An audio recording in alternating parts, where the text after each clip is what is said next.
Hi everyone, welcome to digital GK classes. तो आज 18 जनवरी का पेपर का एनालिसिस करने वाले हैं और जिसका पेपर बाद में है, ध्यान से सुनना, लास्ट तक बने रहना। लास्ट में मैं आपको बताने वाली हूँ कि आपको किस सब्जेक्ट को कैसे तैयार करना है, कितना किस पे समय देना है।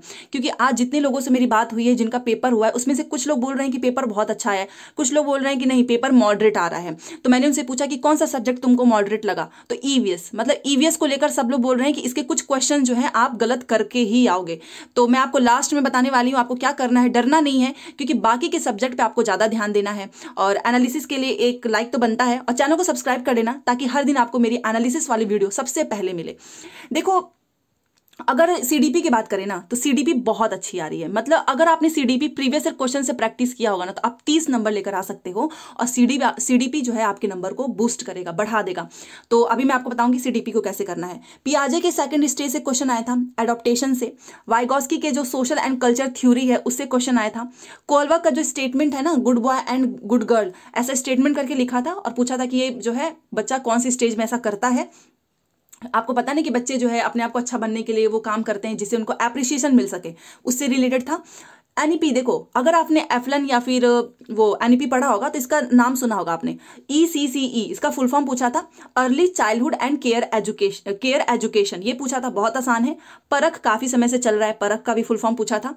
डिस्कैलकुलिया से क्वेश्चन था, एडॉप्टेशन से तो था ही, इंटेलिजेंस थ्योरी से क्वेश्चन था और हार्वर्ड गार्डनर।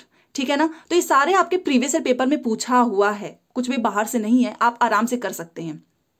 अब ईवीएस का देखिए, ईवीएस का मैं आपको बताऊं तो बहुत से लोग बोल रहे हैं कि ईवीएस जो है वो मॉडरेट थी। कुछ लोग टफ नहीं कह सकते, मॉडरेट था। कि ईवीएस एक ऐसा अभी बन चुका है ना कि आप पूरा 30 के 30 क्वेश्चंस, आपको ऐसा नहीं लगेगा कि इसमें से पूरा मैंने कहीं पर प्रैक्टिस की है। कुछ क्वेश्चंस तो बाहर से आ रहे हैं, ठीक है। तो उसके लिए आपको परेशान नहीं होना है, क्योंकि 5 से 4 क्वेश्चन तो यार वैसे भी पढ़ा हुआ भी गलत हो जाता है। तो बाहर से आ रहा है तो आप उसमें थोड़ा सा कॉमन सेंस यूज करके अपना क्वेश्चन सही कर सकते हैं। अभी मैं इसको बताती हूँ डिटेल में। ईवीएस में देखो, पेंटिंग से क्वेश्चन था। अब पेंटिंग पे डाउट बना हुआ है, क्योंकि कुछ लोगों को एक तो याद भी नहीं रहता है, तो पेंटिंग से था या नहीं इस पे डाउट बना हुआ है। बट बैक्टीरिया से क्वेश्चन था 100%, और नाम दिए गए थे, पहचानना था कि इसमें से कौन सा बैक्टीरिया से होने वाले रोग हैं। और मैंने ये आपको ईवीएस में ट्रिक से बताया हुआ है, जिसने वो देखा था उसको याद हो गया होगा। और असेसमेंट से क्वेश्चन था, सीडीपी और ईवीएस दोनों में था। बाघ से क्वेश्चन था, नेपाल के बॉर्डर से क्वेश्चन था, फॉरेस्ट से क्वेश्चन था कि वन के बारे में दिया गया था स्टेटमेंट और आपको गलत वाला बताना था। स्टेटमेंट बेस्ड क्वेश्चन जो है 2 पूछे गए थे। गोलकुंडा किला से क्वेश्चन था और तमिलनाडु की राजधानी। कितना आसान है बताओ। ईवीएस में कुछ क्वेश्चन तो बहुत आसान आ रहे हैं, तो इसलिए जो बोलते हैं ना कि बहुत खतरनाक पेपर आ रहा है, ये वो आ रहा है वो आ रहा है, परेशान नहीं होना है। हिंदी से देखो, पर्यायवाची एकदम फिक्स है। उपसर्ग प्रत्यय वाली मेरी अगर जिसने वीडियो देखी है ना, वो बहुत अच्छा करके आ रहे हैं, ट्रिक से बताया है मैंने। भाषा से भाषा दिया गया था, लैंग्वेज, और उसका मिलान करना था। अच्छा, एनसीएफ से क्वेश्चन था। एनसीएफ से हर एक सब्जेक्ट में क्वेश्चन आ रहा है, आपको इसको नहीं छोड़ना है। संस्कृत का देखिए, संस्कृत आज की बहुत अच्छी थी। श्री राम दीपावली पे पैसेज था। विधिलिंग लकार आपने पढ़ाई होगा, इससे क्वेश्चन था, लकार बताना था।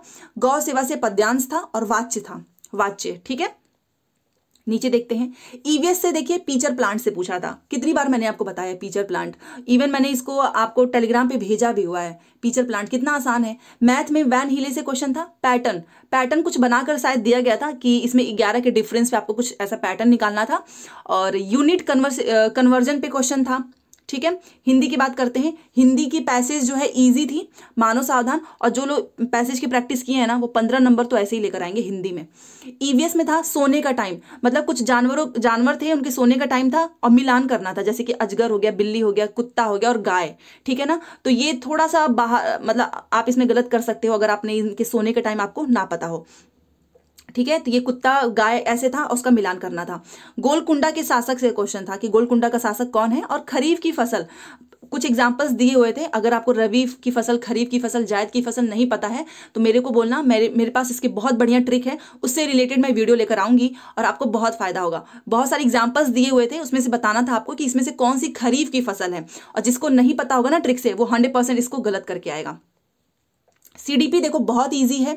और जेंडर से क्वेश्चन था, यही कि आप जेंडर क्या है, एक सामाजिक संरचना है, तो इससे क्वेश्चन पूछता ही है। और आई थिंक जेंडर और ऐसे लिंग ऐसा करके कुछ बना हुआ था, एक जेंडर के पास ऐसे था, फिर यहाँ पर ऐसे लिखा था, फिर यहाँ पर आपको फिल करना है, कुछ ऑप्शंस थे, तो ये आसान है। अगर ऑप्शन होता तो मैं आपको अच्छे से समझा सकती हूँ। मैथ्स के देखिए, मैथ्स में एरिया पे क्वेश्चन था, पैटर्न पे क्वेश्चन है ही, और मनी एडिशन था कि इतनी की सब्जी लेकर आए फिर उसमें से इतना किए, मतलब कि ये बहुत आसान है यार मैथ, बस आपको ऐड करना है, जोड़ना है। एनसीएफ से सब में क्वेश्चन था, और ये क्वेश्चन पूछा था इंटरपर्सनल। इंटरपर्सनल क्या होता है, मैंने कितने आसानी से बताया आपको। इंट्रापर्सनल, इंट्रा का मतलब इंट्रोडक्शन, आप खुद के बारे में सोचते हैं, तो इसका उल्टा हो जाएगा इंटरपर्सनल कि दूसरों के समझने की क्षमता। तो ये बहुत आसान है, ये सीडीपी में पूछा था, ठीक है ना। अब इसका रिव्यू कर लेते हैं। सबसे पहले देखो, सीडीपी बहुत अच्छी थी, बहुत अच्छी थी। मैथ्स जो है वो सारे प्रीवियस ईयर पेपर से ही आ रहा है, बहुत अच्छा है, बहुत नॉर्मल कैलकुलेशन है। एंड जो लैंग्वेज है आपकी हिंदी इंग्लिश, वो भी बहुत अच्छा है।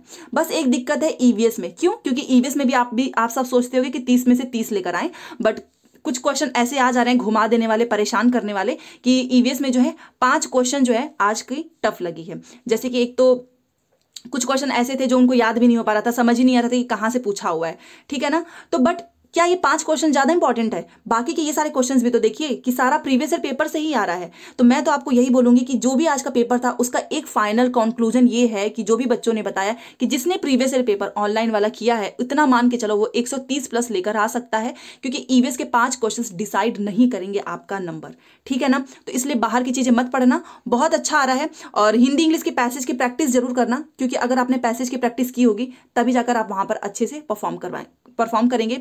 तो खरीफ की फसल की ट्रिक चाहिए होगी, रबी की फसल, तो बता देना कमेंट बॉक्स में, मैं उससे रिलेटेड वीडियो लेकर आऊंगी। चलो मिलते हैं आज की शाम की क्लास में, बहुत अच्छी क्लास आने वाली है। Thanks for watching.